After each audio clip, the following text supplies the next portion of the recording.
Welcome to Between Two Green Berets. I'm your host, Jesse James.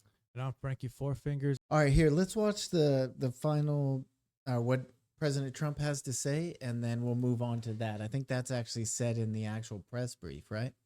Did the father know about what the son had done? I don't know. I'm going to let you get all those questions later because I can't tell you how accurate. The bottom line is they have somebody that they think did it.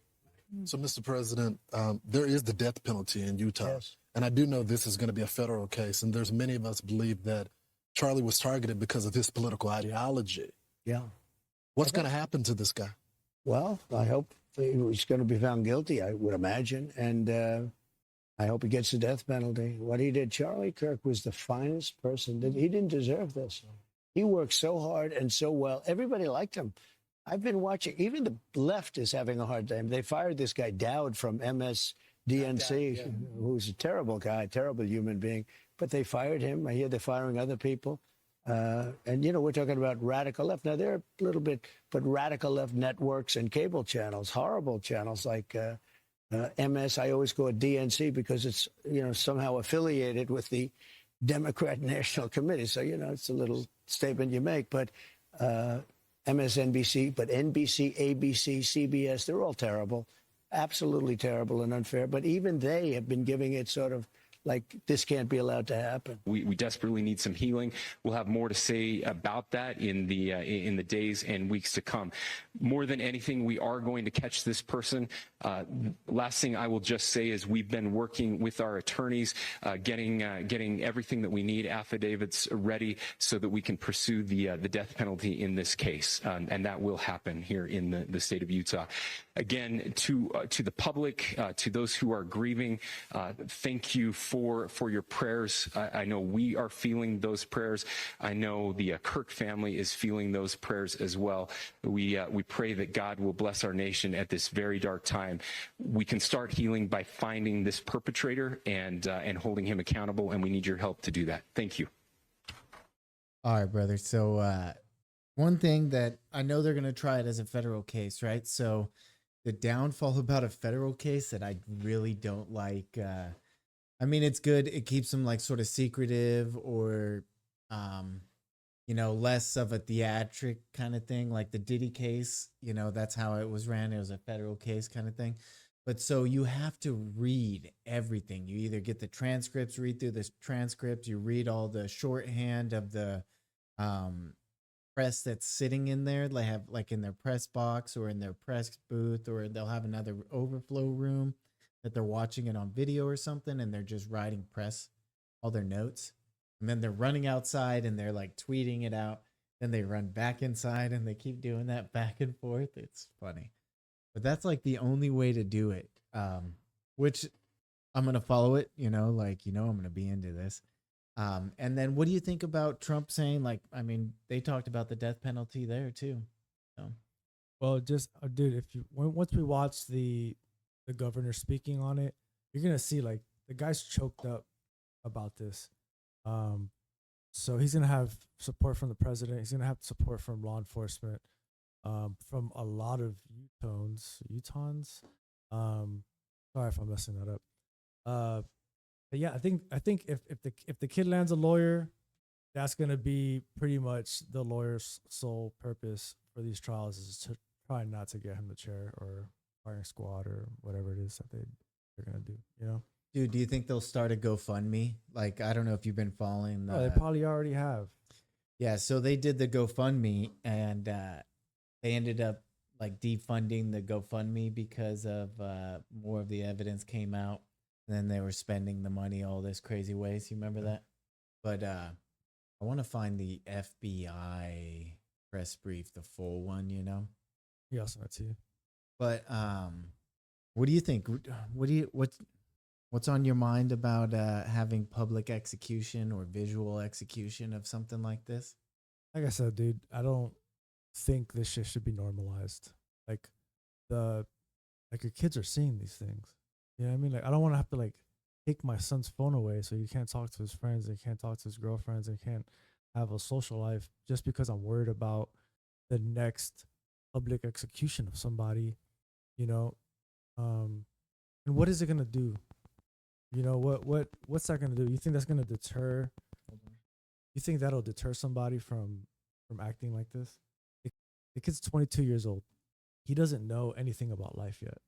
You know, all he has is like those little ideologies that you hold like so serious when you're young like that. You know, and for him, this was his war. You know, this was like his battle that he needed to do it.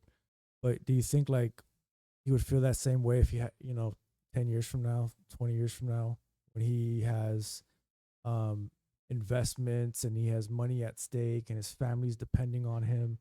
Like, at the end of the day, he's 22, and I'm not trying to make an excuse for this kid. He's a piece of shit. But at 22, bro, I was like a psycho, like if it wasn't for the military, I would definitely be in a really horrible spot, I would say, man, I don't know. Like, I understand, like, at 22, I was not in that.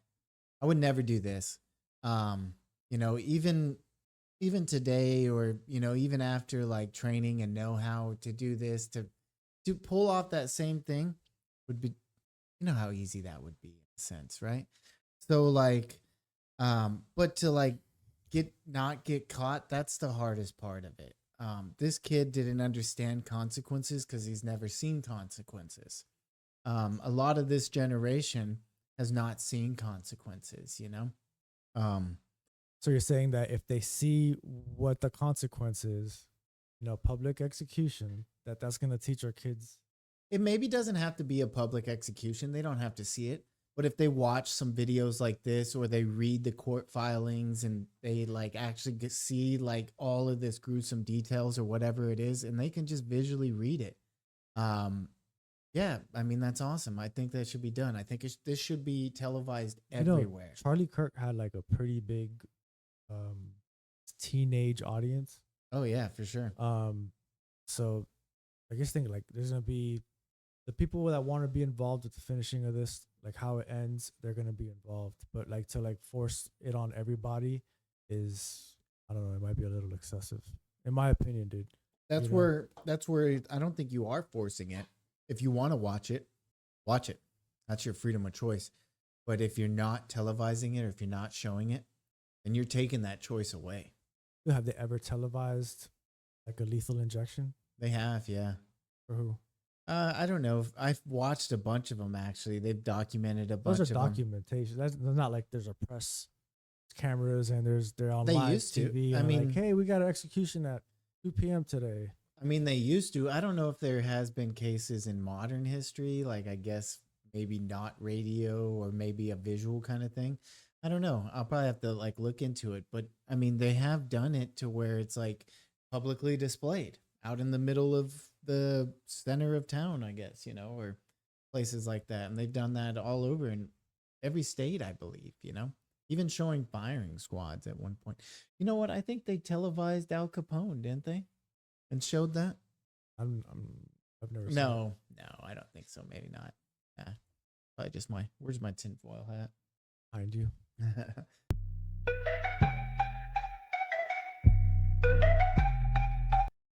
All right, so this is the actual FBI press brief that they did today with the FBI director Kash Patel, and I think the governor of Utah was there. Yep. And then some other local law enforcement and stuff. Yeah. For the director of the FBI to, take a flight and be directly involved with this, as well as the governor, is showing like how serious they're taking this. I'm kind of curious to see what, like, there's gonna be some type of fallout from this, and I just can't, You know what the fallout is going to be is a lot of everybody that has already started saying bad things about Charlie Kirk, they're firing him. CEOs, like random employees, if the like pops up in their feed like, hey, Beth from accounting said, I'm glad Charlie Kirk died. Well, I don't want her in my business. Gone. So you're going to see a lot of leftists getting fired, and you're going to see like a huge like plume of that happen, like a small explosion. And then it's going to go radio silent, right? because a lot of people are going to stop doing that. And you're going to see a lot of good stuff for Charlie Kirk coming out. No more really negative stuff because they're afraid of getting fired and losing their jobs and stuff like that. And then you're going to see like those crazy leftists, progressive people is just going to get smaller and smaller and smaller. And this is the death of the Democrat Party. That's what I think. That's very, very interesting. It's been downhill since Trump won again and they cut off all their money. I was downhill way before then. Homie. Yeah, that is true. All right. They had like one chance to like, bring it home, and they chose Joe Biden, dying senior citizen. Yeah. And then like he failed and got beat on the debate. And then they put Kamala Harris and Tim Walz out of like that.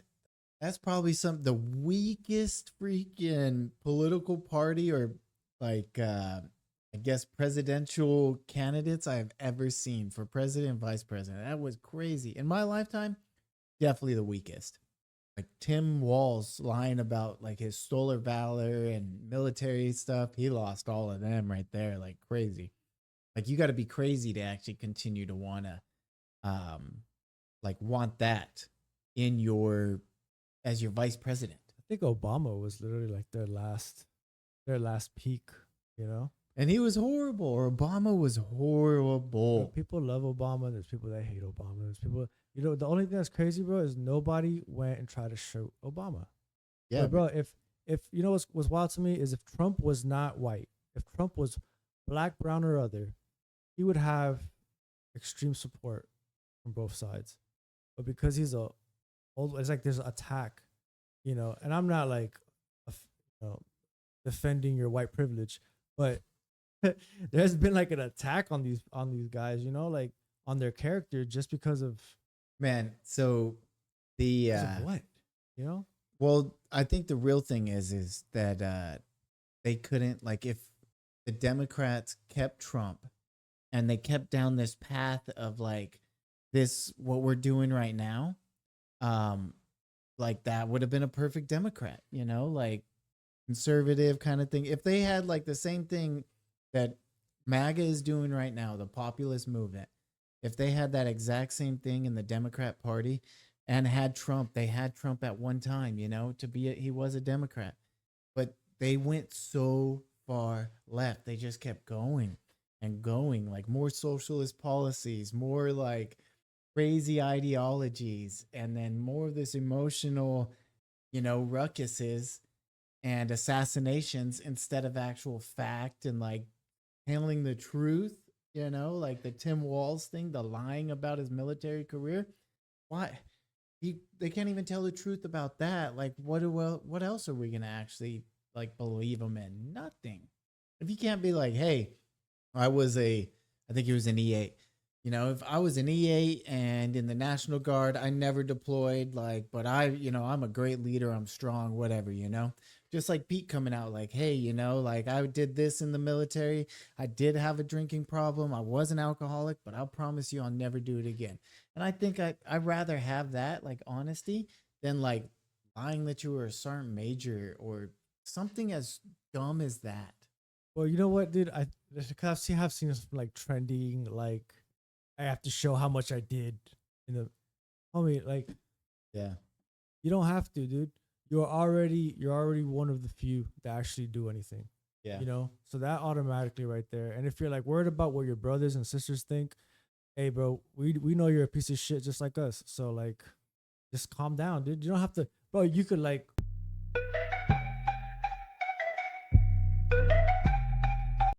all right, you want to end this one right here? yeah, let's do it. All right, so we appreciate you watching us. This is the Between Two Green Berets show.